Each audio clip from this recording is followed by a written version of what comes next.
evening, everyone, and welcome to Travis High School. I would like to first introduce our Spanish language translator so that she can make an announcement.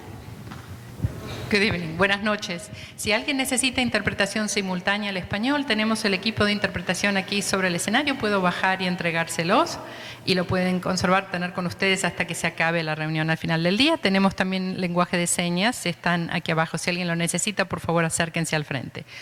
We have also sign language here. He is at the front. So if you need that, please move to the front of the room. Thank you. All right, thank you. Again, welcome. It is my pleasure to welcome you here this evening to Travis High School to engage in our community facilities planning process. I'd like to welcome two of our board members here with us this evening. We have Grail James. Ms. James, if you would please stand. And KP George, Mr. George. And then all of you who are very important to our community, thank you for being here. We hope that you can share this message with friends and family who may not be here this evening and other community members. And please pass information on to community members who may not be aware of meetings that we're having tomorrow night and then Tuesday and Wednesday of next week.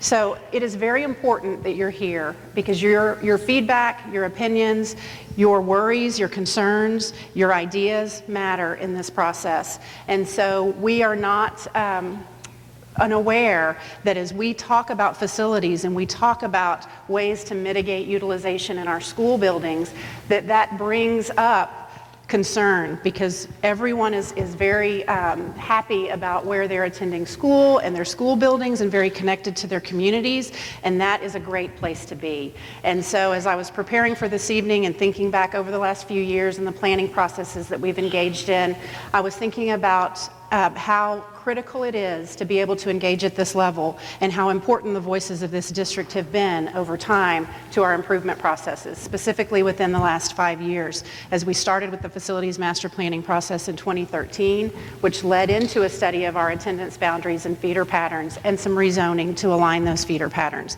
And voices of the community were critical in that process. So what I'd like for you to walk away with this evening is an overview, a general level of knowledge of district-wide nature, the needs in the district, the student enrollment projections over time that will lead us into the next 10 years, and our facilities conditions. As we work on staff to get recommendations prepared with our steering committee to provide to the board members for consideration. We will be building that facilities master plan and update to that plan, and it's important for you to know that what we're asking for your feedback on this evening is not a recommendation.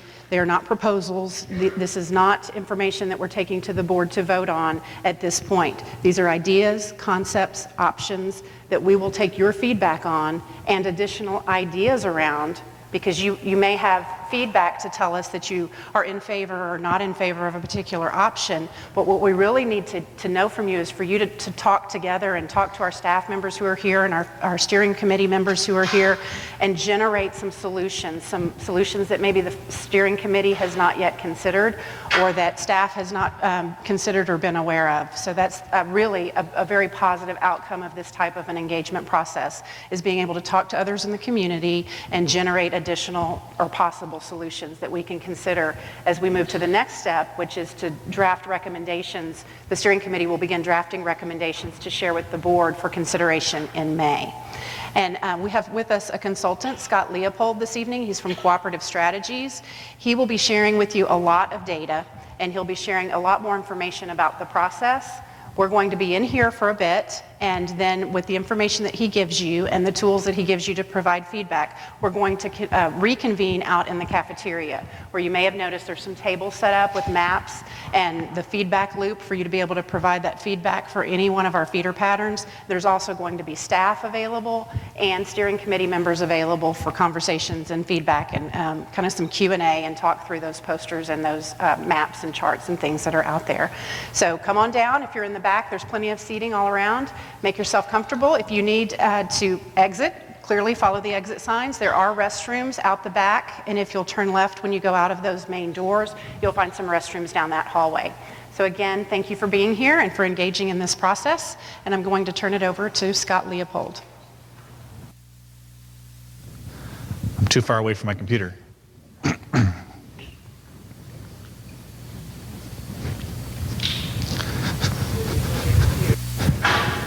Ah.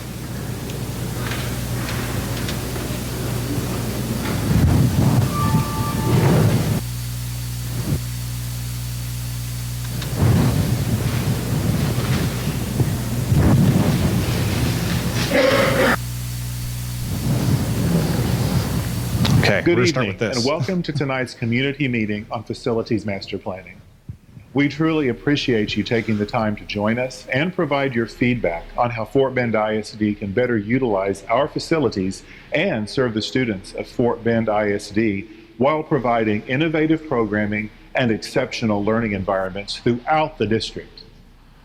Tonight, you will hear more about options that have been developed by the Community-Based Facilities Steering Committee after a review of preliminary facilities assessment data from each school and an initial review of the overall educational environment at each district facility. As you discuss the various scenarios tonight, it's important that you keep a few things in mind. There are some key factors that you need to take into account as you consider options and give feedback on the options. One of the most important things you need to think about this evening is what the primary goal is. Is our focus on providing programming for our students regardless of cost, or is finance the bottom line? So you need to think about, is the decision going to be fiscally conservative? For example, would we use every available seat at our high schools to rezone and get all the students balanced throughout our 11 high schools? Or would we consider an option that constructs a new facility at some of our high schools, or perhaps a new high school in the district? All citizens would bear the cost of that decision, so we need the entire community to weigh in on what's the best option for the students in Fort Bend ISD. The other thing that's very important tonight as you make your decisions, as you give your feedback, is to really look critically at the process. This is a transparent process that sometimes gets a little dirty, to be honest, because we're airing all kinds of options, many of which may concern members of our community because they worry about their community-based schools. So it's very important that you understand and make sure that you interact with one another in an honest, transparent way with the understanding that the things you are hearing are options. Just that, simply options. They're not decisions, they're not recommendations, they're not even proposals, they're ideas. The work you do as a community will further guide the work of the community-based committee as that committee develops ideas and then recommendations and proposals for the administration to take to the board. So that's why it's so important that we have as much community engagement in this process as possible.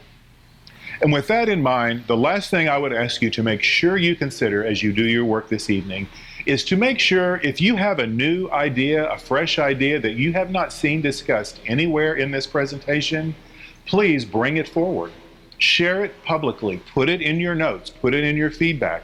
We're still looking for ideas and solutions for ways to best utilize our facilities while advancing and growing academic programming for all students in this school district.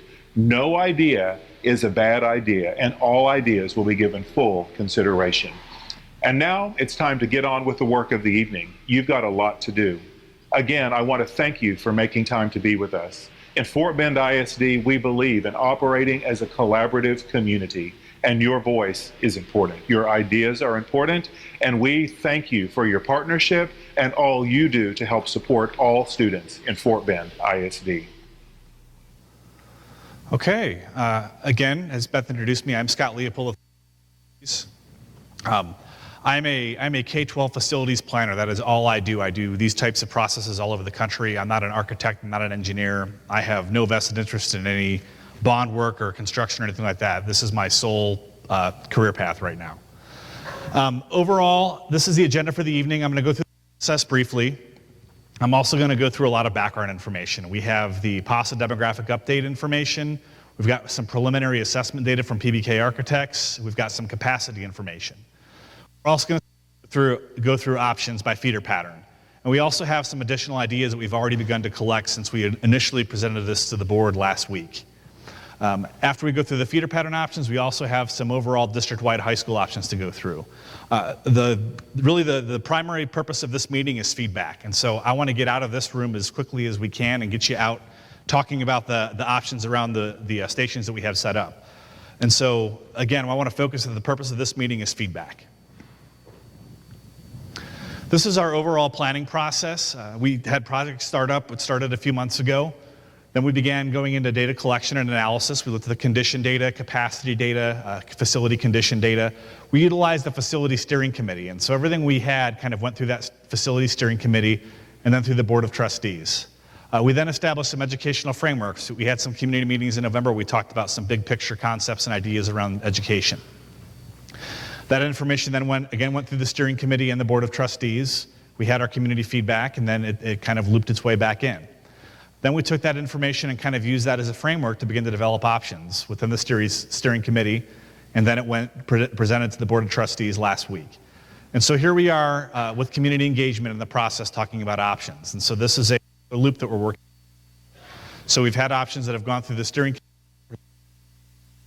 committee. They've been presented to the board. We're getting the community feedback, and they'll get looped back, and they'll go back to both the board and the steering committee before they turn into recommendations. A little bit more on the steering committee. It's composed of 30 members. 21 of the members are designated by trustees. 9 of them are appointed by the superintendent. The committee members are tasked with providing local insight, creating options, evaluating community feedback, and ultimately making recommendations to district leadership. The committee members have pledged to keep an objective view and consider the needs of all FBISD students. Digging into the demographic update, again, this is just a summary of what was presented to the board earlier this year from a population and survey analysts out of College Station. These projections are based on current and future housing development, and so they've actually gone out and talked to all the developers in the district to determine what their plans are for development, and then they've determined how many students they can see that will matriculate from that. Everything that we're looking at is by attendance zone. And so we'll be looking at a projected enrollment by attendance zone.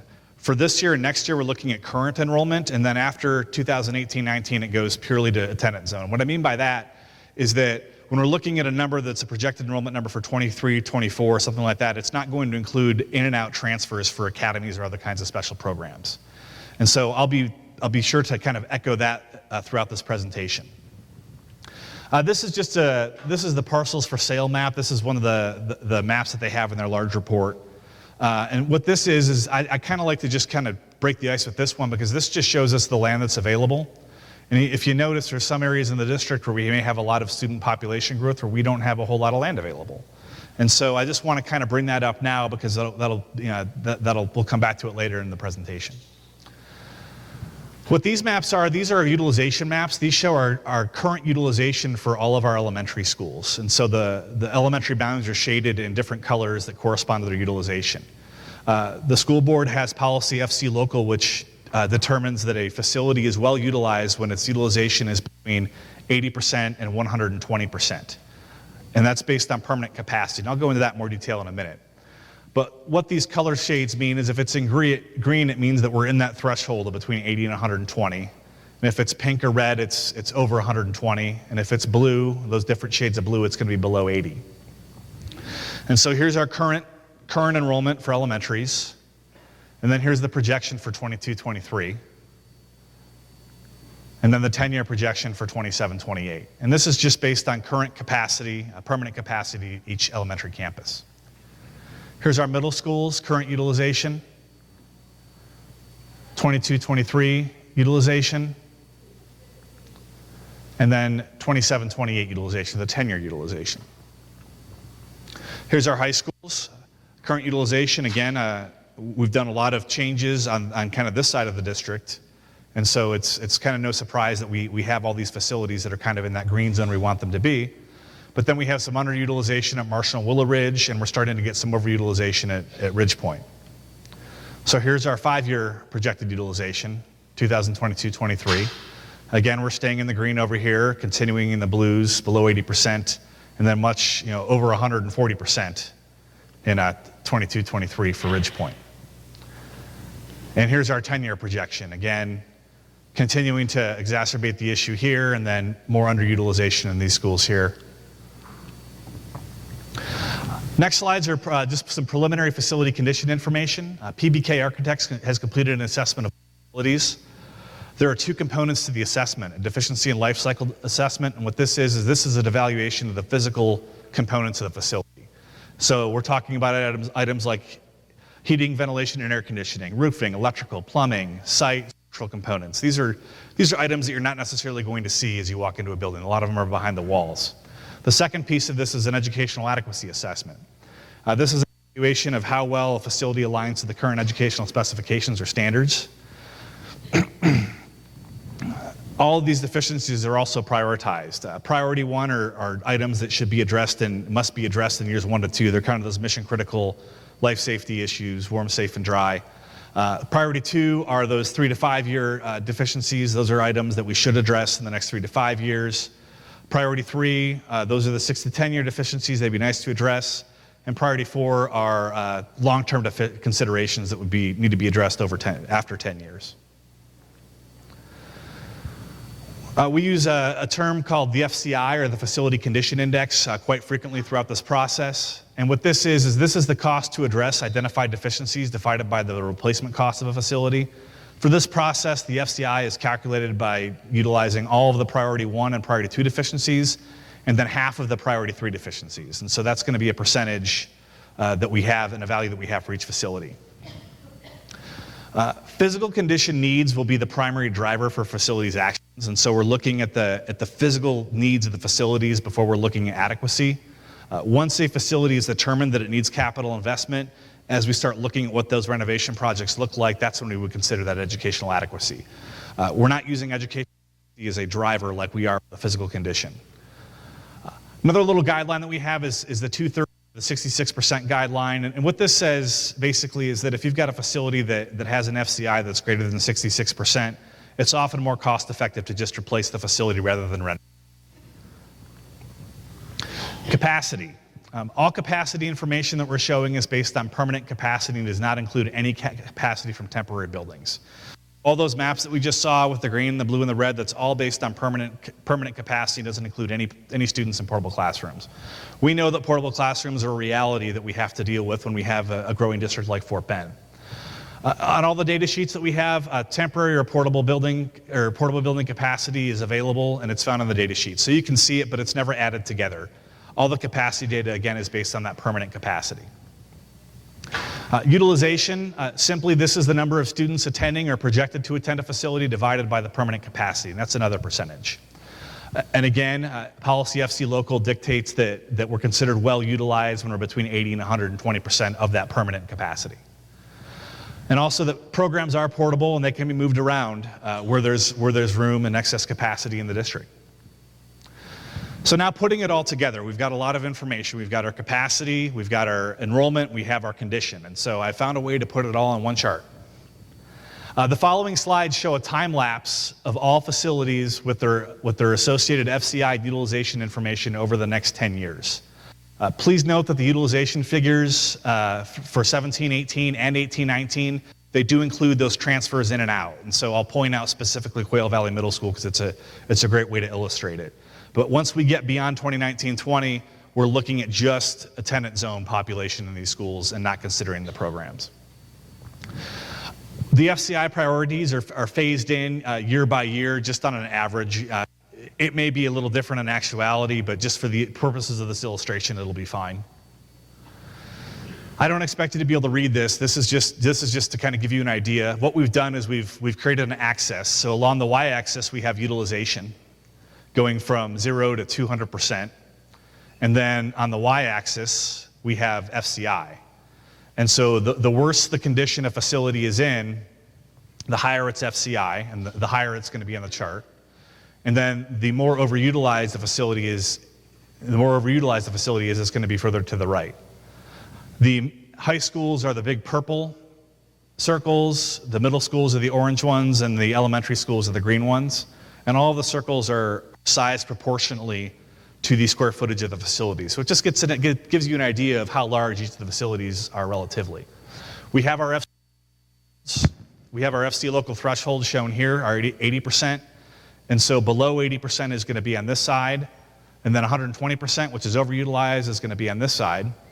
And then we have our condition. And so we're in good condition if we're below 33%. We're going to have general life cycle needs and maintenance on these facilities. Where we get between 33 and 66%, that's where we're looking at having more need in those facilities. So kind of that minor or moderate renovations we could see in there. Above 66%, again, that's kind of that guideline for replacement. And so ideally, we want to get all of our buildings into this little green box down here where everything is between 80 and 120% utilized and the condition is good. And so now what I'm going to do is I'm just going to kind of start the clock. And so this is 2017-18, 2018-19, 19-20, and now we switched over and now we're looking at just attendance zones. And so Quail Valley is way down here because it doesn't reflect the GT enrollment that's there in the previous slide. So there's 18-19, 19-20, 20-21, 21-22, 22-23, 23-24, 24-25, 25-26, 26-27, and 27-28. And so you can see a dispersion of the facilities because we kind of have things working in two directions. We have facilities aging over time. You know, just like you have your car, you have to change your brakes, you have to change your tires. Same thing with a school facility, and those things cost money over time. And so that's why if we don't take any action to these facilities, the condition is just going to kind of naturally drift towards a higher FCI. And we also have shifting demographics, and so that's how you see these schools kind of moving laterally across the screen. And I'm going to go through this again just because I think it really tells the story of what we're trying to address. So here's current year.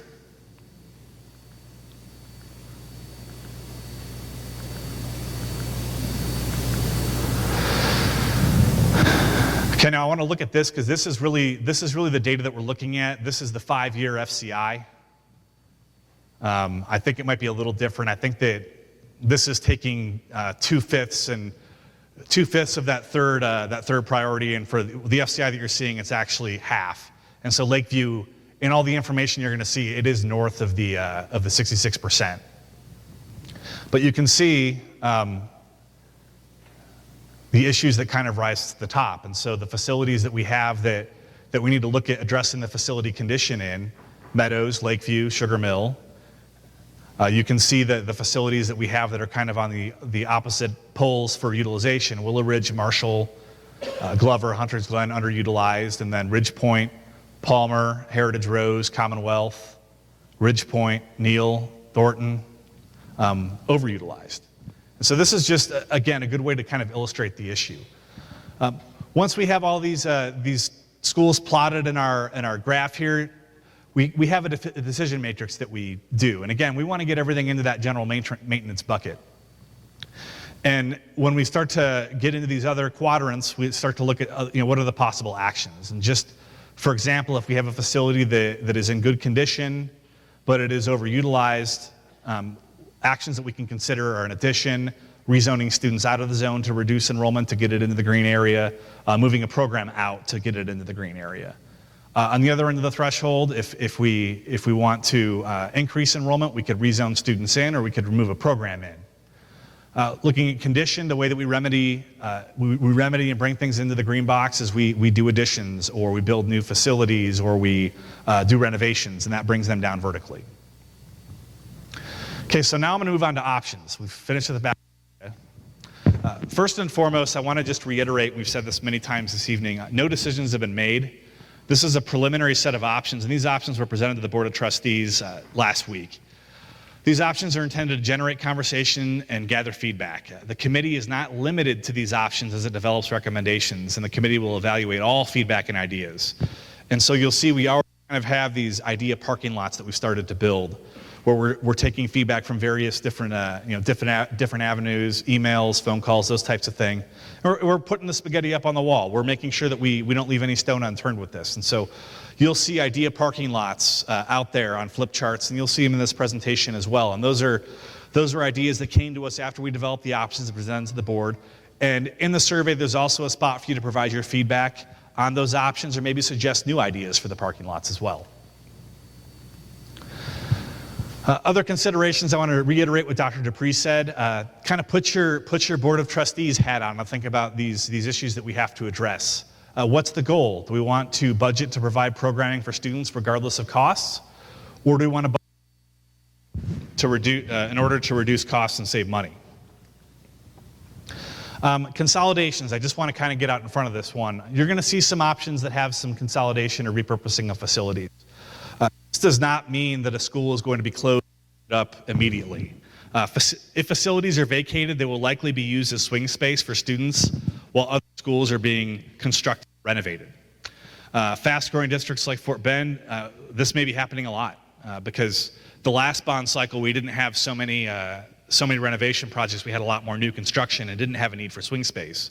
But as we have those facilities or need for renovations, we may be looking at the need for swing space. And what I mean by swing space is that these could be intensive projects where students would not be able to stay in the facility while the work is going on. It's just too intense, too much dust, those types of things. And so we'd have to have a swing space plan in order to accommodate those students during that construction. And so that's where those vacated facilities could come in. And again, demographics can shift over time. Facilities that have been vacated may be open again in the future. And the bottom line is consolidation is intended to give students access to more resources. If we can take two schools that have relatively low enrollments and combine them in a new facility that's larger, those students are going to have access to more programs and more opportunity. As we go into these options, we've grouped all of the options by high school feeder pattern. In some cases, students may be zoned to a school outside of their high school feeder pattern, and you may need to look at another feeder pattern to find your school. I'm just going to come out with it specifically. If we're looking at Fort Settlement and Colony or First Colony, those physical facilities are in the Clements feeder pattern, but they both serve students that will feed to Elkins. But if you want to see the options for First Colony or Fort Settlement, those options are going to be on the Clements sheet, just because those are where those schools are physically located. So here's our first feeder pattern. We're just going to go in alphabetical order. I'm going to spend a little bit more time going through this one because it's the first one, just so that we can get comfortable with all the data. Every feeder pattern option is going to have a map of the current boundaries. The high school boundaries are denoted by the thick purple line. And then the middle school boundaries are going to be in that kind of orange line. And we're including all boundaries that would touch a feeder pattern. And so we've got Lakeview. Even though Lakeview is in the Kempner feeder pattern, we do have it here in Austin because it does have a large portion of its boundary that does feed into Austin High School. This is our data sheet. We have all of our information related to the facilities on this sheet. And as you can see in Austin, the schools that we have in this feeder pattern are Oyster Creek and Walker Station elementary schools.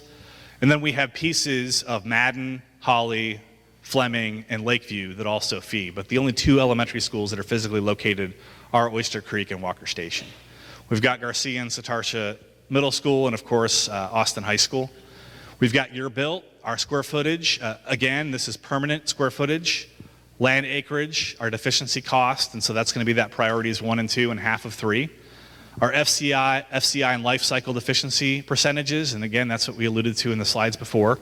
For reference, we do have the educational adequacy index. This is a separate index. It is not combined with the deficiency and life cycle. It's just there for reference, and again, we're using the physical condition, the FCI, to kind of drive our decision making on whether a facility needs capital investment, and then considering educational adequacy. Then we have capacity, and again, this is permanent capacity. And for reference, we have our portable information, number of portable buildings, temporary capacity. We also have our enrollment. So our current enrollment, again, 17-18, this is going to include students coming in and out for transfers. We also have our 5-year projected. This does not include the ins and outs. We have our change over 5 years, and then we have, just to give us an idea, our current net transfers. And so currently we have a net transfer of plus 56 at Oyster Creek, and I'll talk about why that is in a second. Our overall issues in this feeder pattern, we have overutilization in our adjacent schools. Our utilization here is pretty good right now, but we've got overutilization in the Travis feeder pattern and a little bit of underutilization in the Bush feeder pattern.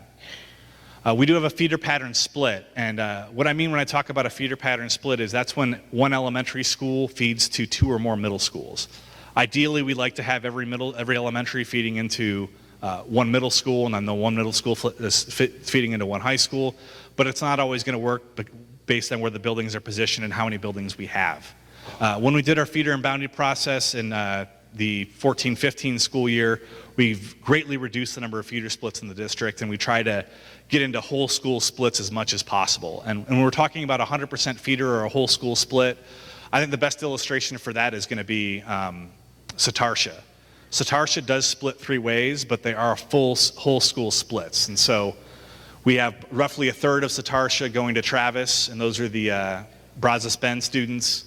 And then the Walker Station students are another third, and they feed into Austin. And then the remaining third is going to be the Cornerstone students that feed into Clements. And so that's kind of the best way to illustrate what a feeder split is. With Lakeview, the majority of the students that attend that school actually reside within the Austin feeder pattern. 310 students. And then we do have some additional low percentage feeder splits at Madden, Holly, and Fleming. And so those are kind of our issues that we have in Austin. The facilities are all in pretty good shape just because they're all relatively new. As we get into the options, I'm not going to talk a whole lot about well, does this building need a general life cycle or does it need a minor renovation? Because that's really going to be driven by the condition of the facilities. What we're going to focus on is those tough issues where, like, if we have a facility that's reached the end of its useful life based on its condition, what do we do with it? That's where we want to focus the community time. We're going to take questions out in the Commons afterwards. So our first option for the Austin feeder pattern is to construct Elementary 51. This is located on kind of the southeast corner of West Airport and 99. This facility is already designed. It's an 850 student station facility.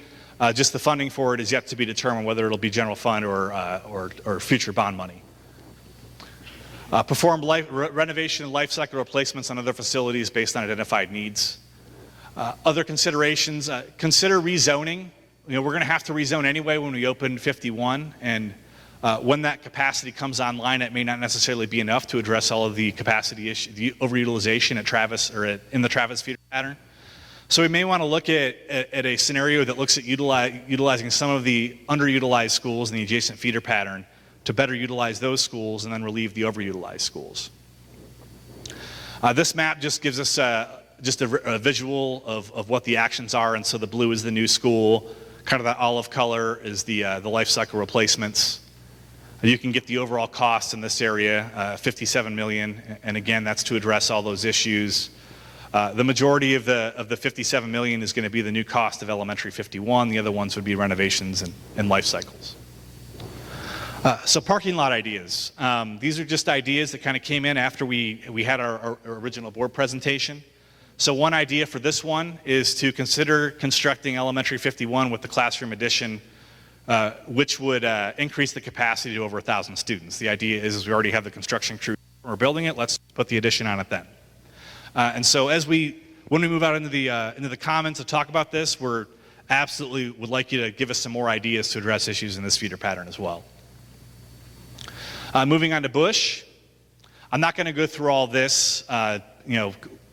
Overall, we're again in relatively good condition. We have some facilities that need some work. I'm going to focus more on the issues. The schools in this feeder pattern: Seguin, Patterson, Jordan, Mission West, Mission Bend, Mission Glen, Holly, Crockett, Hodges Bend, and of course Bush High School. We do have some boundaries that kind of extend into the Travis feeder pattern with Patterson and into the Austin feeder pattern with Holly. Our issues here, except for Patterson and Seguin, all of the elementary schools are projected to be underutilized. Enrollment at Patterson and Seguin is projected to continue to increase, and the middle schools are projected to remain under 80% utilized.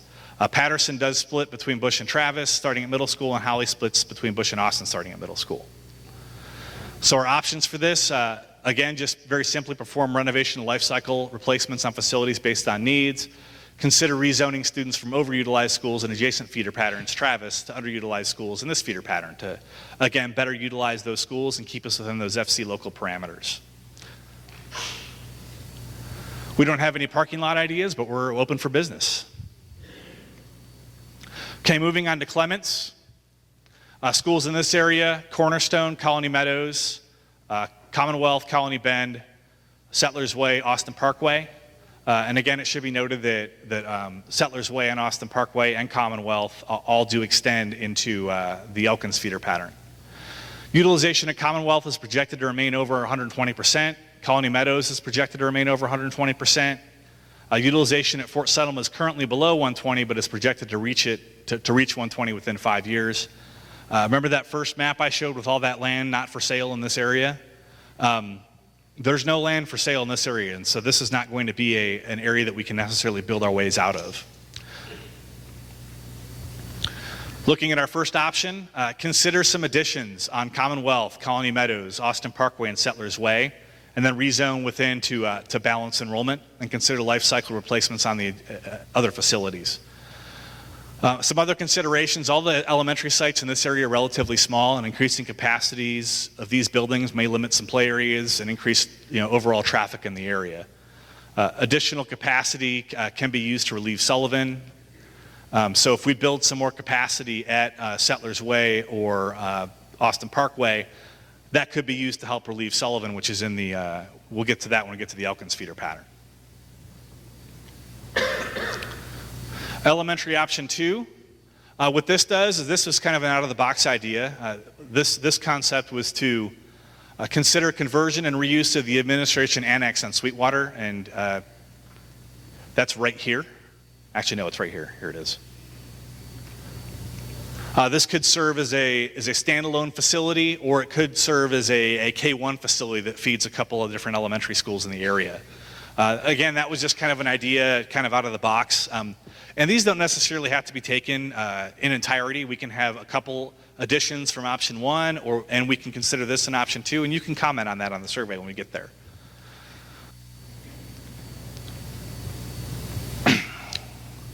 Looking onto the middle school options for this area, and again, our challenge, our issue here is the projected overutilization at Fort Settlement. First Colony, I'm not sure why that's not, First Colony, what this is we would put an addition on First Colony, and so it would raise our capacity at First Colony up to almost 1,500, which would kind of be in line with Fort Settlement. And then we would have to rezone to balance enrollment within the feeder pattern. And that gets our kind of overall utilization at 100%. And so that would help kind of address some of those immediate issues of that overutilization at Fort Settlement. Other ideas for this area, again, consider some reuse of some commercial property or retail space along 6. I mean, with the growth of Amazon and all kinds of online retailers, there's beginning to be less of a need for retail space. And so we're going to have some buildings that may be available. Consider that. Consider moving the Gifted and Talented program at Quail Valley to another underutilized middle school and rezone to balance enrollment between Fort Settlement, First Colony, and Quail Valley. And that's going to really have more of an impact in the Elkins feeder pattern. But those physical facilities are in Clements, and so that's why those are on this sheet. Moving on to Dulles. So our schools here, Barrington Place, Meadows, Dulles Elementary, Highlands, Lexington Creek, Dulles Middle, Dulles High. Our big issue here is Meadows Elementary has the highest FCI, or is in the poorest condition of all the FBISD facilities. The remaining elementary schools have projected utilizations between 66 and 118%. We do have a feeder split at Barrington Place, so it splits between Kempner and Dulles at the middle school level. Most of our elementaries are in good condition. They do need some renovations, but it's Meadows that's kind of that driving point. If you remember back to that, the bubble graphic that we had before, Meadows was always all the way at the top. So our first option for this area is to demolish and rebuild Meadows on its current site, right size for the population. And so we show that little red ring and then the blue ring around it, which represents the new facility. The condition at this facility would kind of require that it's not a renovation, that it's really a tear down and rebuild. And so we'd have to have some kind of swing accommodation for the students to be housed while that facility is under construction. We then perform life cycle replacements at the other facilities based on identified needs. So the new construction costs to replace that school at 450 is around $15 million. The other costs in here for the renovations are quite significant, and they come to a total of $86 million or 86.6 for this area. Another option for this area is vacate Meadows site and accommodate the students in adjacent schools. So Barrington Place, Dulles, they have some capacity between those buildings to accommodate those kids. Either demolish the facility at Meadows or use the green space and find an alternative non-educational use for the facility. We'd want to perform life cycle replacements on other facilities based on needs. And again, Barrington Place splits, and we'll talk about that a little bit in the parking lot. So here's another idea. Consider rebuilding Meadows large enough to serve the Barrington Place portion with the students that go to Dulles, so this area here. And then utilize Barrington Place as that swing space for Meadows and other projects. One little caveat to this is kind of a bigger picture idea, and in order to make this work, we'd have to have the capacity for Elementary 51 online in order to kind of domino and swing all this in place. There's more in play in this particular idea than just Meadows and Barrington Place. But the idea would be is that you would replace Meadows larger at like 700 students in order to accommodate the students here. Next feeder pattern is Elkins. Our issues here: utilization of Palmer. Let me go through the schools first. We've got Sullivan, which is relatively new. We've got Quail Valley Elementary, Lantern Lane, and Palmer. And then we also have Quail Valley Middle School, Lake Olympia Middle School. The majority of the boundary for Lake Olympia Middle School is actually out on the Hightower feeder pattern. We do have large portions of Austin Parkway, which feed into First Colony and then Elkins, and also pieces of Settlers Way that feed into First Colony and then into Elkins. We do have utilization at Palmer is projected to be over 120%, and that's because of the growth that we have projected along the Fort Bend Toll Road corridor and Lake Olympia Parkway. We do have continued growth in the Riverstone area that is projected to increase enrollment at Elkins, but it's not projected to hit 120 until 26-27. Utilization at Quail Valley is currently at 76%. This is because the gifted and talented does not accept transfers into that program after 6th grade, and withdrawals are not replaced. So our first solution for this, consider rezoning between Lantern Lane and Quail Valley to balance enrollment. Consider projected utilization at Austin Parkway and Settlers Way and balancing enrollment at Sullivan. Keep in mind that depending on what happens in that Clements feeder pattern, these capacities may increase due to additions, and they may be able to take additional students from Sullivan. Perform renovation and life cycle replacements on the other facilities based on identified needs.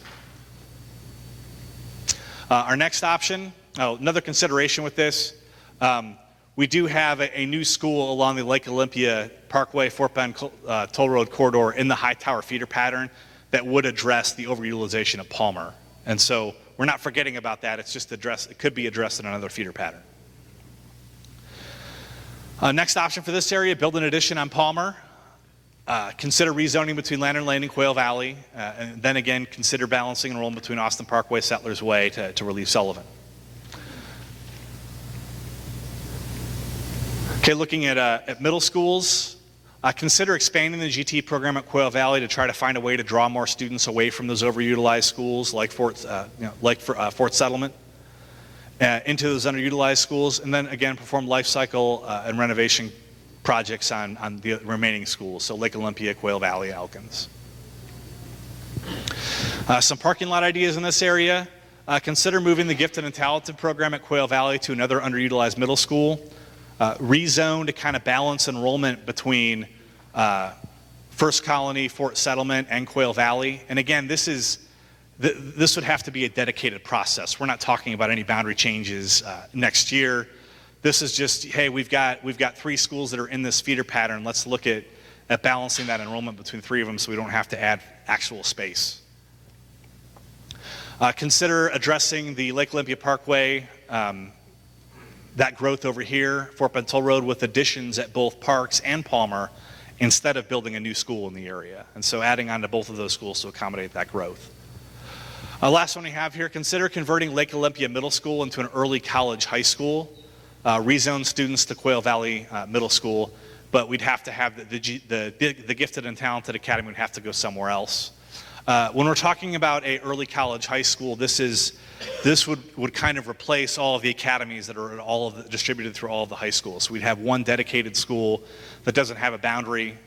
With it being at a facility like Lake Olympia, it wouldn't necessarily have to attract as many students because the facility is not as large as one of the high schools. And so that was just an idea that we wanted to kind of tease out there.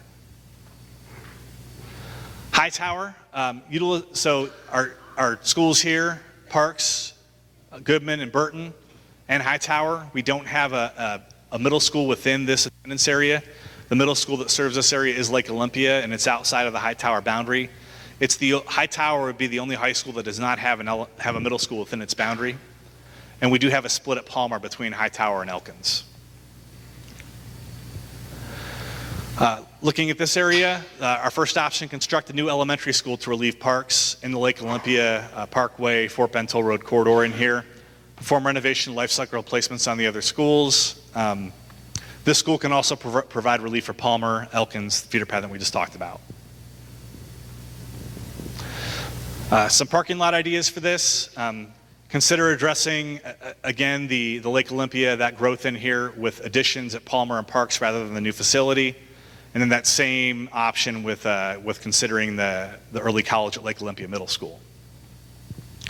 Moving on to Kempner. Our schools in Kempner are Fleming, Town West, Rita Drawbeck, Sugar Mill, Lakeview, and we've got a piece of Barrington Place that comes in from Dulles, this area here. Again, Lakeview, I believe, is number 2 on the list as far as FCIs, right behind Meadows. It also has an expansive attendance area which extends west to 1464. It should also be noted that Town West and Sugar Mill both have marginally high FCIs, indicating significant renovations are required. And so again, we've got Lakeview at almost 70%, and then Sugar Mill and Town West in the 50s. So option 1 here is close and repurpose Sugar Mill for district use and perform a full modernization on Lakeview. And I'm using the word full modernization because I realize that there's some historical considerations on that site. Some of those components of the facility may need to be, reconstituted into a new facility. But we're using new construction dollars for this. And so that's why we're talking about that modernization. Consider a rezoning process to align the Lakeview students residing within the Austin feeder pattern to the Austin feeder pattern schools. And so the idea is once we have Elementary 51 online, could we accommodate these students in schools that are within the Austin feeder pattern to clean up that feeder?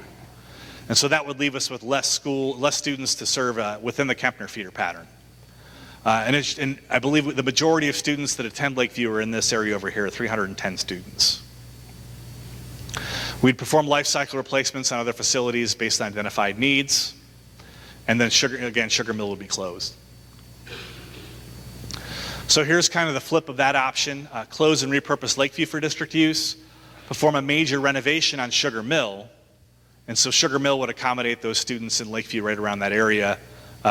In this option, previous option, the new Lakeview would accommodate the majority of the Sugar Mill kids. And we'd also want to consider the Barrington Place students that are in that Kempner feeder pattern as well. And then we would perform life cycle and renovation replacements on those other facilities based on needs. Parking lot ideas, and this kind of goes into play with that idea that we had on the Dulles feeder pattern as well. Consider building an addition on Town West and either renovating Sugar Mill or rebuilding Lakeview, whichever ends up happening, large enough to accommodate the Kempner portion of the Barrington Place students. And so we're talking about, I think it's about 200 students or 210 students right in here. The idea is that once we have the capacity to be able to support the Austin feeder pattern Lakeview kids, we have about 1,400 elementary kids left between what would be remaining of the Lakeview boundary, the Sugar Mill boundary, the Barrington Place portion here, and the Town West boundary. And we could accommodate all of those students in 2 facilities if they were both about 700 students. And so that's that concept there. And that kind of goes in tandem with that idea of building Meadows larger as well. Okay, Marshall, the overall utilization at the elementary level is below 80%. So our schools here, Armstrong, Jones, Glover, Hunters Glen, Missouri City Middle, and Marshall High School. Missouri City is underutilized and it's in good shape. Marshall is underutilized and it's in good shape as well. Our option here is to close and repurpose Hunter's Glen for district use, perform renovation and life cycle replacements on the other facilities as needed. Just a consideration here, between those 4 schools, Armstrong, Glover, Jones, and Hunter's Glen, there's 1,100 empty seats. And so taking one of those facilities offline allows kind of the consolidation of services and allows those students access to better, more programs. We don't have any parking lot ideas in this area yet. Okay, our next feeder pattern here is Ridge Point. Our schools in this area, Schiff, Sienna Crossing, Scanlon Oaks, Leonetti, Heritage Rose, Baines, and Thornton coming online next year. Our issues, utilization at Ridge Point is projected to exceed 120%. Utilization at Leonetti and Sienna Crossing elementaries are projected to exceed also 120%. Heritage Rose will be below 120% within 5 years, but as that growth begins to occur along the 521 corridor, that's going to come above the FC local threshold as well. All our facilities are relatively new in this area. Okay, so our first option for elementary schools, build 2 new elementary schools, kind of one in on the Texas 6 corridor. The intent is this would relieve kind of that Schiff Sienna Crossing area and provide a location for the students that are off of 6 that are going to Heritage Rose, because Heritage Rose is going to become overwhelmed with growth along that 521 corridor. And so this may need to occur first so that Heritage Rose can serve that development as it comes. And then as that development drives up 521, it could require that second facility. Other considerations, we know we have more growth in this area beyond 22-23. Okay, moving on to middle school and high school options. So this first option is a grade configuration change. The idea here is that we would convert Baines to a 6-7 building. Thornton would open as an 8-9, and then Ridge Point is a 10-12. This keeps the overall utilization below 120% until 23-24. We'd still need portables, but it does delay that overutilization. Thornton would need to be reconfigured within its existing footprint to increase capacity. It has some 21st century learning spaces. It's got I believe the square footage at Thornton is I believe it's larger than Baines. So we'd have to look at increasing that capacity to accommodate those students. This would likely need to be implemented in order to avoid any double moves. This would likely be implemented next year, but we don't know if it's too late for that. And so when I'm talking about double moves, so if we implemented it the year after, we could potentially have a student start 6th grade at Thornton next year, and then go to Baines for 7th grade, and then bounce back to Thornton for 8th grade. And so that's just a consideration in this. And again, these are just options for consideration. Nothing's been decided yet. It's just something that we need to think about if there's support for this option. Our next option in this area, construct a 9th grade center to relieve Ridge Point. And so this would be a new, 1,000 student station 9th grade center somewhere in this area to relieve Ridge Point. We also talked about some ideas of adaptive reuse of existing facilities, but it's ultimately a 9th grade center. High school enrollment is projected to reach 4,000 students within the next 10 years. The total capacity at Ridge Point plus the 9th grade center under the current program would be 3,505. So it would go a long way, but it's not going to get us all the way to the 4,000. Okay, parking lot ideas. This is a tough question.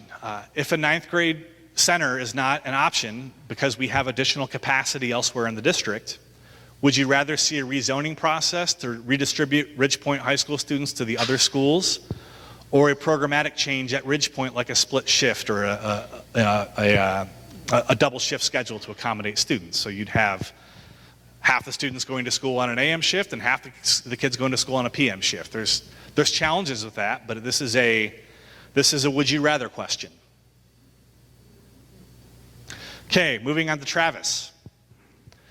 Our schools here in this area, Oakland, Pecan Grove, Brazos Bend, Neal, and Madden, Bowie Middle School, and Travis High School. We've got portions of Satarsha feeding into Travis. Due to current overutilization, any new 1st or 5th graders enrolling in Madden are being overflowed to Oyster Creek. Madden is projected to be over 200% utilized by the 22-23 school year, and so it's a good thing we have 51 coming online. But 51, again, has that capacity for 850. Madden has a capacity for 850. So 51 is not going to go much further than relieving Madden, and we have other schools here that need relief as well. And so that's why we want to consider adjacent schools and adjacent feeder pattern that have capacity when those boundaries are established for elementary 51. Okay, so our first option for this area is build that campus addition on Neal, because again, we do have projected growth at Neal.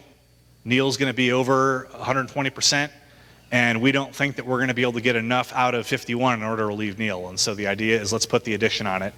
The core was built to support it, so let's just build it. Other parking lot ideas, consider building an addition on Oakland, because again, it's also creeping up towards that 120% in this area.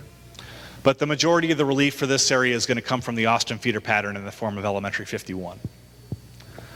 Okay, last feeder pattern, Willow Ridge. The schools in this area, Briargate, Ridgegate, Ridgemont, Blue Ridge. Utilization at 3 of the 4 elementary schools is projected to decline below 80%.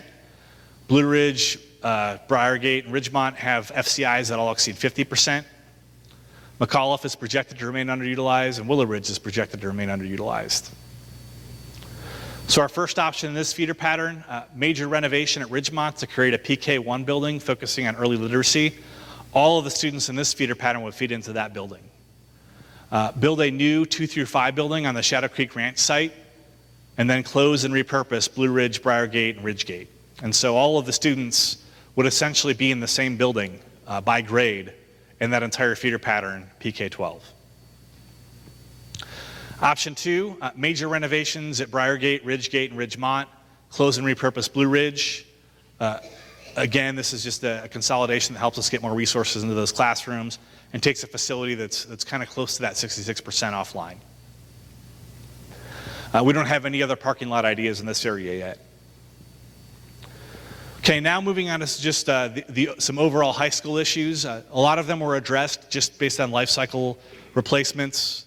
You notice a lot of the utilization for the majority of the high schools is actually pretty good, so we don't have a lot of action that we'd have to do from a facility standpoint or even a boundary standpoint on most of the high schools. The projected utilization in the eastern part of the district is kind of a different story. We have a lot of overutilization at Ridgepoint and then underutilization at Hightower, Willow Ridge, and Marshall. Overall, the district-wide enrollment is projected to increase by about 1,200 students, and 764 of those 1,200 students are projected to be in the Ridgepoint feeder pattern. So here's our first option for kind of overall high schools, is consider a rezoning process to balance enrollment between Ridgepoint, Hightower, Willow Ridge, and Marshall high schools. This would be a large process. This is not a simple fix just because of the sheer number of students in this area. And so this would be a large redistricting process to balance that enrollment, and lots of considerations in that process as well.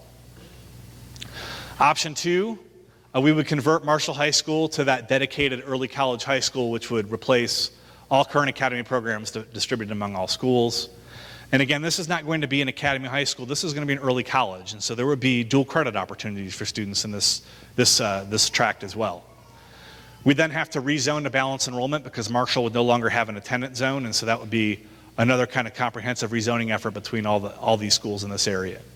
It should be noted that this action is likely not going to be able to draw enough students out of Ridgepoint to address the overutilization there. Option 3, kind of the same thing, but we convert Hightower High School into the dedicated early college and rezone to balance enrollment among the remaining schools because Hightower would no longer have a zone. And again, this action is likely not going to be enough to completely relieve Ridgepoint. We'd have to have some other sort of action there as well. One other kind of a plus about this one is that it kind of eliminates our Lake Olympia, or our Hightower not having a natural feeding middle school issue with Lake Olympia. We did not have any parking lot ideas on the overall high schools yet. And that's it as far as options. Thank you for sitting through all this. This is a long presentation. It's a lot of information. Before we dismiss, I want to just go through kind of our next steps As you came in, you saw that we have some large format versions of all these option sheets kind of set up on our cafeteria table easels out there. All that information is going to be on there. I see many of you have your phones out already. We have QR codes, and you can get the QR code off the screen here if you have the new version of iOS. You don't even need a QR code reader. You can just pull